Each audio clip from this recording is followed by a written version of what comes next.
If I had more time, I would read more. If I were taller, I would be a supermodel. If I had children, I would take them to the park. Welcome back to my conditional series.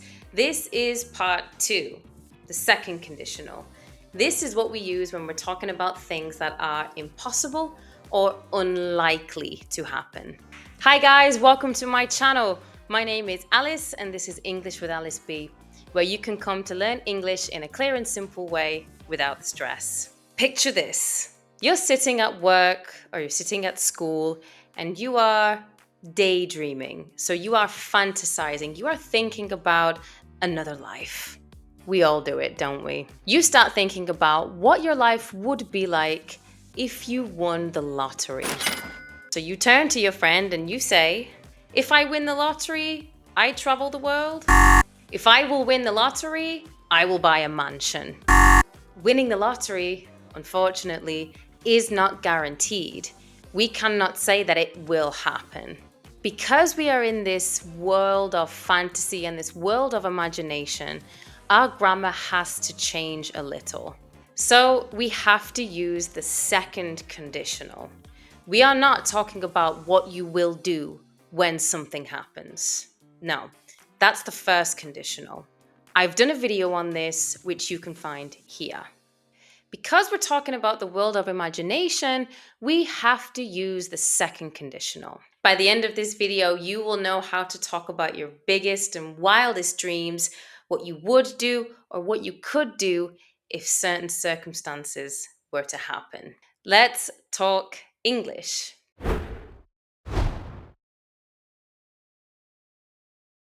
So what exactly is the second conditional? We can think of this as the grammar of imagination. We use it to talk about situations in the present or in the future, but situations that are highly unlikely or just impossible.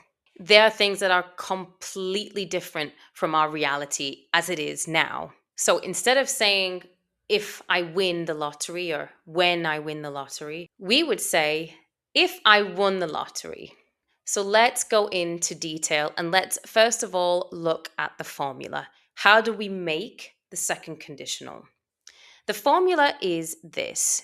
We use if and then the verb in the past simple. And then in the second part of the phrase, we have would and then the base verb. So, yes, we have to use the verb in the past simple, even if we're talking about a present or a future condition. So, it's not if I win the lottery, it's if I won the lottery. If I won the lottery, I would buy a Ferrari. If I had more time, I would read more. So, the good news is when you put the verb in the past simple form, you do not have to change this for any subject. It stays the same.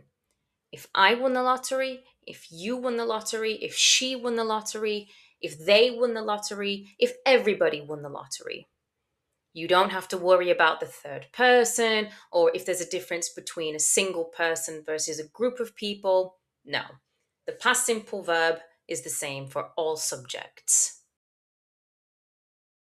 And you can, of course, make one or both sides of this negative. For example, if I didn't live in Barcelona, I wouldn't go to the beach every day. If she didn't work so much, she wouldn't feel so tired. If I had a car, I wouldn't take the bus. If I didn't have a headache, I would watch the movie with you. What happens if I'm not sure what I would do? If I won the lottery, I would buy a Ferrari. This sounds very confident. This is what I would do, and I know it. If I'm unsure, I can change my language a little bit. If I won the lottery, I might buy a Ferrari, but I might buy a Lamborghini instead. Or we can talk about the ability to do something. If I won the lottery, I could buy a Ferrari. I'm not saying that that's what I would do, just that I could do it. I would have the ability to do it. Something we need to pay attention to here is how we change the verb to be. In a normal sentence, I would say, I was, right? When I was 10 years old, when I was in Manchester, or yesterday I was at work. When we talk in the second conditional, we have to change this a little bit. I was becomes I were. If I were you, if I were the president, if I were taller, if I were richer. And this is the same for the third person as well. If she were here, if he were the president, if she were taller. Now, you may hear native speakers say, if I was, if she was.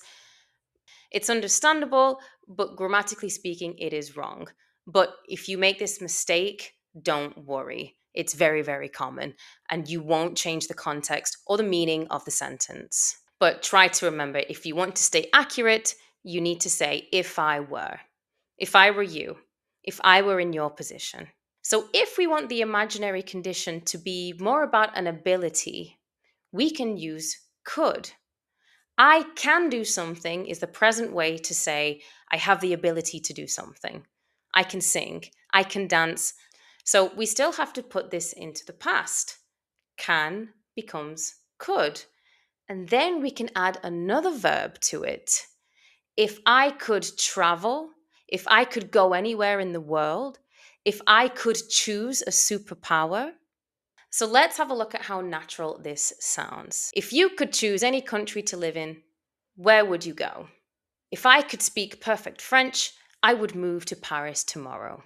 By putting could in the first part of your sentence, you are highlighting the possibility or the ability to do something in this imaginary world.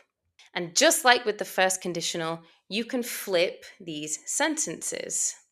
I would move to Paris tomorrow if I could speak French. I would buy a Ferrari if I won the lottery. The meaning of the sentence doesn't change. So there are two main reasons that we use the second conditional. One is for fantasizing about imaginary hypothetical situations that are impossible or unlikely. The second reason that we use this is when we want to give advice to someone. Remember, in English, we try to be indirect, right? We don't like telling people, you need to do this, you should do this. A politer way to do this would be to use the second conditional.